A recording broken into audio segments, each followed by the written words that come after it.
Welcome. In front of me is a Samsung Galaxy Z Flip6, and today I will show you how you can enable power saving mode on this device. So to get started, pull down your notifications by swiping down from the top of your screen like so, and then swipe down once again to extend the list of toggles.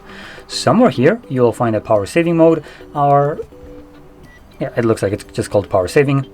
So once you see this toggle, which might be on one of the pages, once you see it, simply tap on it. This lowers down the brightness and gives you absolutely no information on what's going to be changed. So if you are interested, you can hold the toggle and this will quickly take you to the settings, and here you can actually see what is changed. So going over these, we have things like a background network usage, syncing, and a location check will be limited. A motion smoothness will be changed to standard, which is 60 Hz, and super HDR won't be available in gallery. Additionally, turns off always on display, limits the CPU speed to 70%, decreases brightness by 10%, turns off 5G, and that's it. So those are all the changes that will happen with the power saving mode being enabled.